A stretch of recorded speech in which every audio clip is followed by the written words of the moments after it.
Hello everyone and welcome to what might be the first of a series of 4 or 5 videos. I never did this before, so let's see how it goes. The idea is that I finished the story, so my builds are gonna start to improve with new pictos and all that.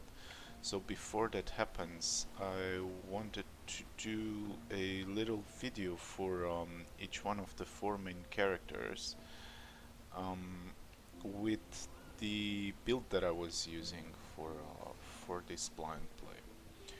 So I'm gonna start with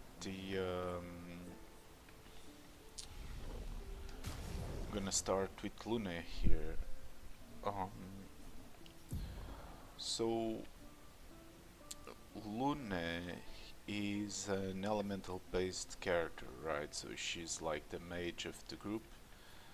Um, and her skills are based on marks. So she gains marks and then she spends marks to deal more damage. So see there, this skill immolation would do single target fire damage and 3 burn, and it would apply 2 more burns if the target is maxed, and consumes 1 blue stain. Stain is not mark, it's stain. It consumes 1 more stain for increased damage. And if you see on the top here, you see the mark that the stain that the skill will generate. So it will consume 1 blue and generate 1 red. You can see the marks during the battle. So the tree starts here. So we start by getting these 2 skills. 1 called Ice Lance, which generates 2 marks, 1 blue and 1 light. Light works as any color and any element, and consumes 1 green. So that's pretty cool for start. And here consumes 1 blue and generate. These are the 2 starting skills on Lune. So I went through the skill tree here, and I didn't really like this. Well, I didn't test them, but they're quite expensive. So for starters, I kinda like this one. But what caught my eye was this, because it's extreme damage to all enemies, 8 hits. So it's 8 hits to all enemies of extreme damage and only costs 4. The catch is that it can only be cast if you have 1 stain of each element. So for this you would have to cast in a row, like this one, which is costs 5, gets a lightning and a light, and then let's say Ice Lance, but this would consume the light one that you got here, so that was quite a weird puzzle to get. So what I did for this build was to get 1 fire that gives me a fire and a light, and I chose wildfire here. So wildfire gives me a fire and a light and consumes 2 blues. So in theory I should not have 2 blues quite often. Then for the thunder I chose Stormcaller, and this was the last. I was going with Thunderfall for starters. So for starters I would have these 2 skills, Thunderfall and Wildfire, because if you start with Thunderfall, then Wildfire will not consume stains and you will get 1 stain of each color, because light works for green and blue, and then you can cast Elemental Genetics. So my base tree would be this here, and then move to Mayhem. Why Mayhem? Because if you get 2 stains of the same color, you can consume them. Mayhem consumes all the stains that you have. and it breaks. And then this I never used, I don't really use it, and then get elemental genesis. So this would be the base tree here. 1, 2, 3, 4, 5, 6 skills, and then when you can, you get both Stormcaller for Thunder, but that's the last priority because Thermal Transfer is very, very useful in the beginning to play a second turn if you have greens, and Crippling Tsunami is my go-to for blue and light stains. So first,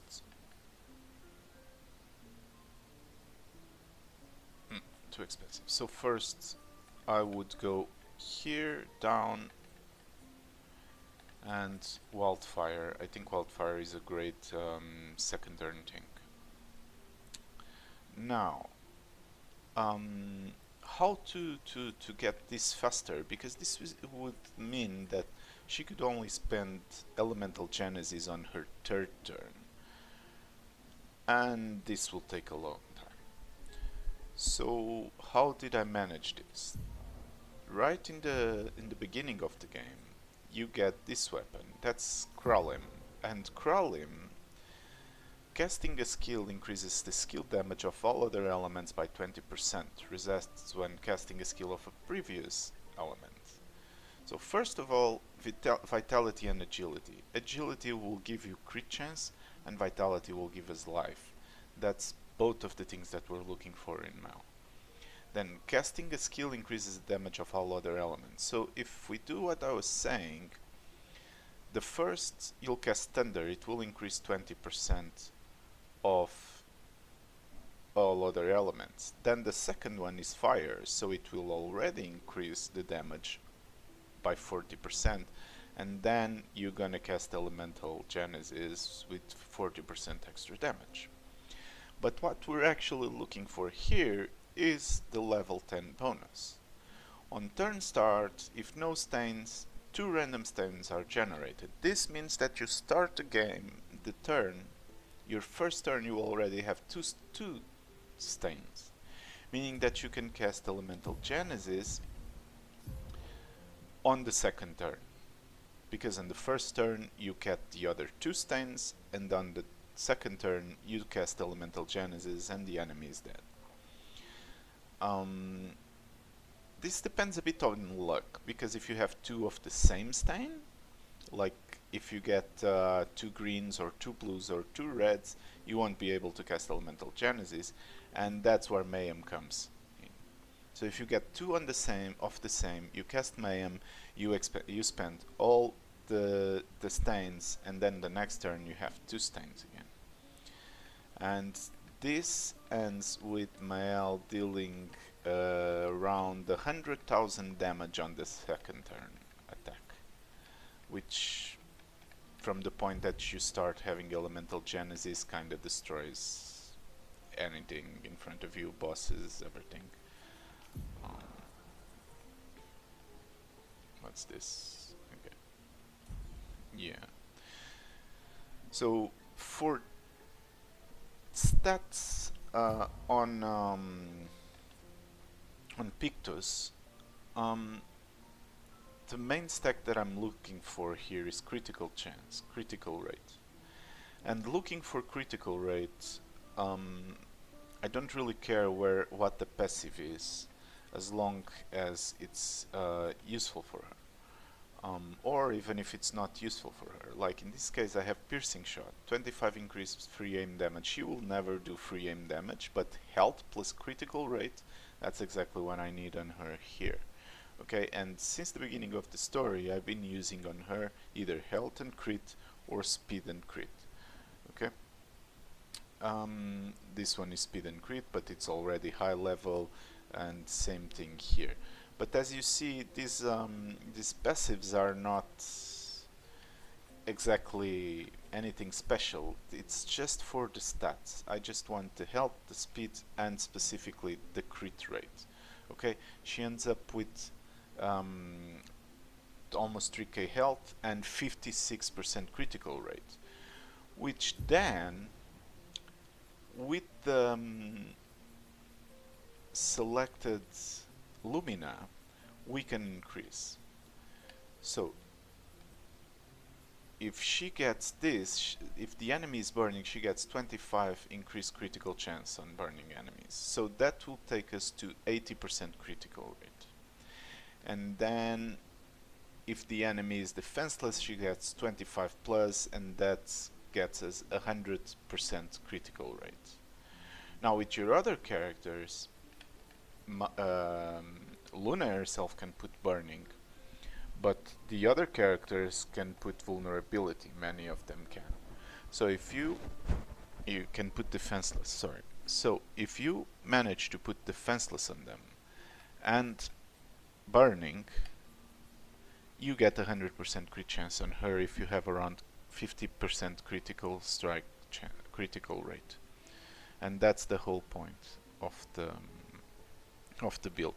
She'll do an elemental genesis, which in story deals around 8000 damage per hit, so 8 hits plus the crit, that's 10k damage per hit. 8 hits, that's 80k per turn, because with the help with CL she will be able to do this every turn. Then for important pictures is basically everything you find that gives damage. So she needs to start. This energizing turn is a pictus already for endgame, but you do get energizing start soon, and you get energizing start 2 as well. So this means she will start the battle with 5 stain, with 5 AP. That means that you immediately can cast either Wildfire, Crippling Tsunami, or Electrify. No, it wasn't Electrify, was it? No. Thunderfall. So whatever of the 3 you need to cast, you can do it with 5. So that's why it's important to have her with energizing start. If you don't have enough Lumina for energizing start, you can put the energizing start 2 on her starting pictus, on her main pictus. That's if that's what you need, then you can do that. Then everything else, so I have like 2 energizings, and then everything else is damage oriented. So she gets Burning Mark, apply burn on hitting a marked enemy, it's fine. Then everything I had was damage oriented always. Critical, critical, critical. This is actually break damage. Dodger, I put this on all my characters because I'm not very good with parry. If you are good with parry, then please skip this one, but for one Lumina, having a 1 AP on a perfect dodge once per turn, that's freaking good for me, because I usually dodge. I don't parry that much.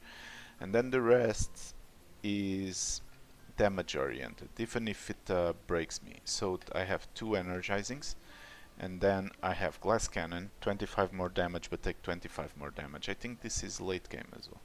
But this one is not late game. And it gives you 50 increased damage while inverted, and you stay inverted for 3 turns. So the first 3 turns you can't heal, or you get damage instead, but you get 50% increased damage, which is pretty good. Then Painted Power, it's an endgame one, so it doesn't count. Yeah, I always have rewarding mark in all my characters as well, because I have a character that marks a lot, so that's pretty useful. Teamwork is a pretty good one. You have 10% increased damage while everyone is alive. Tainted will increase the damage while you're inverted, so instead of 50% you get 65%, or if it's multiplication it's a bit less, but yeah. And warming up 5 increased damage per turn can stack up to 5 times. This can end up to 25% damage. That's so anything else that you can get that gives her damage, I was using for a long time because I don't have all those. I was using for a long time augmented first strike, so 50 increased damage on the first hit once per battle. This is also pretty good. And then there's one that gives you 30% damage while you don't get hit. That she doesn't have, but she should have. I think I have it on Mal. What's it called?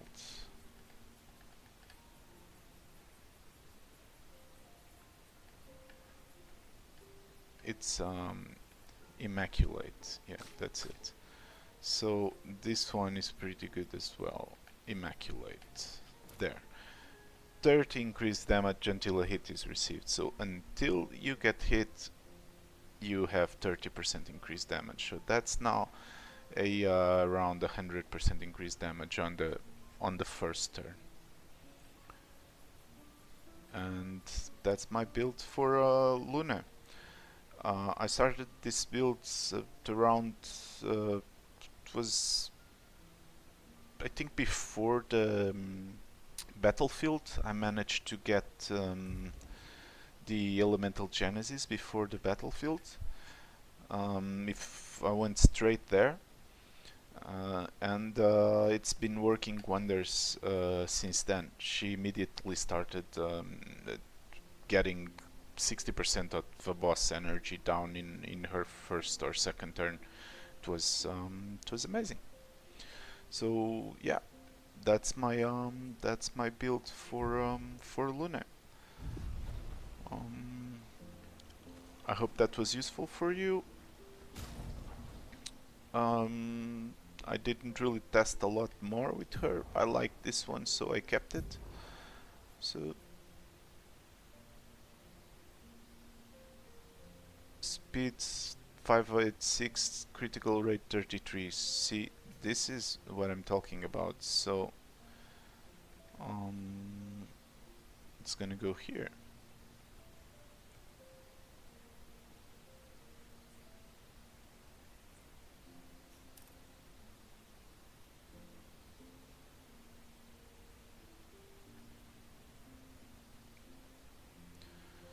%71 critical rate. So now I can get health on her. But yeah, that's the kind of stuff I was talking about. What did I have here? It was something gradient.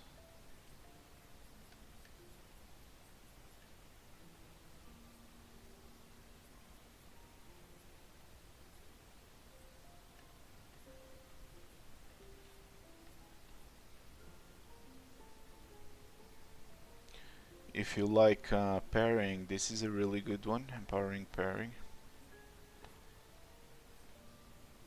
Yep, this was the one. Okay. So yeah, that's my build for her.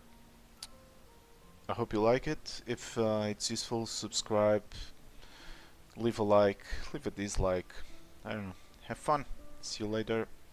Bye. So let's see it in action. I'm just gonna take the pictures here for the painted bubble. I'm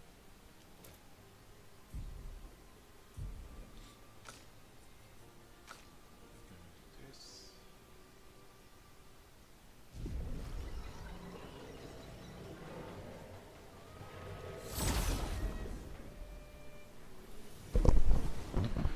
Sit in action.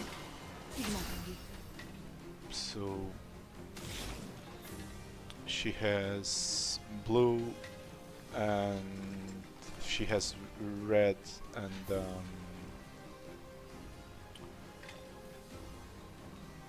light, so I'm gonna use the crippling tsunami. I'm gonna get a blue and a light. I'm not sure I'm gonna have the... Okay. No, I only have 3, but that's fine. I'm just gonna do something here. An attack on them, I guess. Remove a shield or something.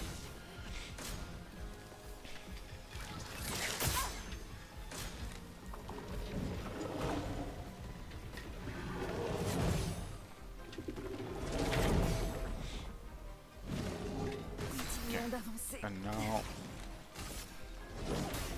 Ta dernière heure est arrivée.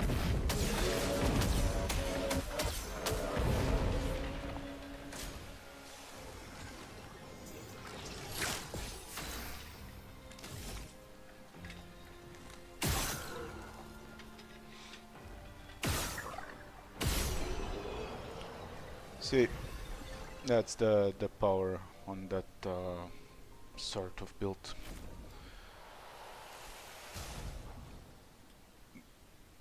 I'm gonna put it back.